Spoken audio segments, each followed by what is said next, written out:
it's Gina with Standing Promises, and we are coming to you with the third installment of the Beatitudes. And we talked a little bit, I think this is night 9 or 10.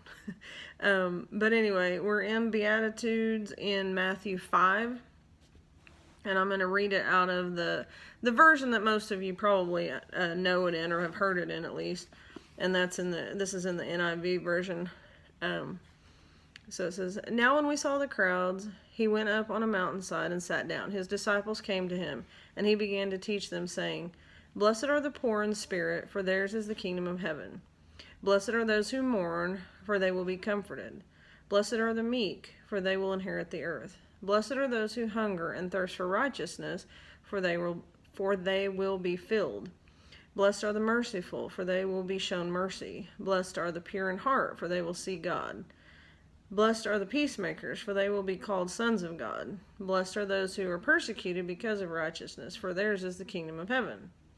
Blessed are you when people insult you, persecute you, and falsely say all kinds of evil against you because of me. Rejoice and be glad, because great is the reward in heaven. For in the same way they persecuted the prophets who were before you." Sorry. So anyway, so tonight's is blessed are the righteous who hunger and thirst for righteousness. And in the Message Bible, which is what I like to read from, my version says, "You're blessed when you've worked up a good appetite for God." A little bit different in wording. "He's food and drink and the best meal you'll ever eat." So, last night we kind of opened this topic up with, we were talking about going to Hideaway Pizza, which is a phenomenal pizza place. But, so I was taking a little bit different spin on this. We were literally talking about being hungry or having a craving. But, when I looked up what hunger meant, it's a verb as well, and it can mean to have a strong desire or craving for something. And that could be a hunger for anything. It could be, a hunger to just better yourself, whether it be a different job, whether it be just, if you're heavy set and you want to lose weight, you have a hunger to make yourself healthier, things like that. And so, but I started thinking about our relationship with God, and this is talking about those who hunger for righteousness. And I was just thinking about, do any of you guys have like a childhood friend, or a friend that maybe lives out of town? Maybe you live near each other for years and years, and like one of you moved away, and every once in a while you guys get back together, to hang out or to visit each other or whatever. And I know I have friends like that, and it's exciting when you make plans, and it's almost like getting ready for a date, and kind of, it's just like you're excited and you're joyful, and you're happy because you're turning to someone, you're going to meet someone again that you love. They're in your life, you want to spend time with them and catch up on old times. And I know there's been times, especially like high school friends, and as you get older, you have children, you get married, and there's just different avenues of your life that come in both both y'all's lives. And so to catch up in that, and just like what's changed, and it's just a whole new experience, and it's a whole new thing. But I don't know, that got me thinking about our relationship with God, because like I said, this is talking about our appetite for God, our appetite for righteousness. And so when we hunger for the same thing that Christ wants, which he wants us to be loving and accepting and nurturing, and he doesn't want us to be hateful. He doesn't want us to be just rude. He is all about love.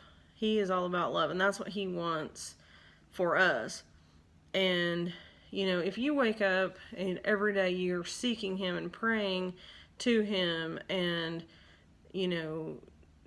seeking out direction and seeking out, ways to serve Him, it is kind of like reuniting with an old friend each and every day, because, He does make you joyful. He does make you excited to get up. I know there's times I go through rifts where I get complacent in my walk and with God, and I just, I don't get up like I should, and I don't get up and have that connection with Him first thing in the morning. But when I start back on that adventure, it's exciting. It is, because it's like, what's God going to lead me to today? Where's He going to lead me to? Who's He going to open the door, for me to talk to minister to love on, to show love, to show acceptance to, whatever it has to be, So it's always an adventure with God. And, ultimately He's going to make your spirit happier and joyful, because He's a peacemaker. So all those things, those burdens, those, just things in our life that distract us from God's walk, He can take those away, and those insecurities and fears and worries and all that stuff, He can take it away and just make all that just a happy, joyful, peaceful mindset and peaceful heart, so you don't have to worry about that stuff. And like I said, when you're living with Him truly in your heart and connecting with Him daily, you can't help but be in that frame of mind, because He's in you. He's living in you, and your attitude and your words and your everything is going to exude who Christ was. So anyway, just I don't know, that was just my thought on it. I kind of went with more of a friendship, but truly when you connect with God like that, He is just like an old friend. You can open up with Him, talk to Him about anything.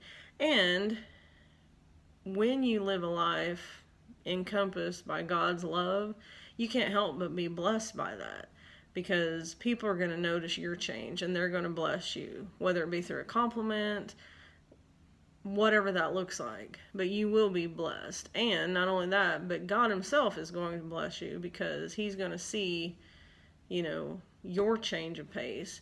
He's going to notice your connection with Him. And ultimately, like I said, the blessing will come. So anyway, thanks for listening, guys. Tiffany will be up tomorrow with the same verse, but just her spin on this scripture, okay? Thanks for listening, guys. Bye.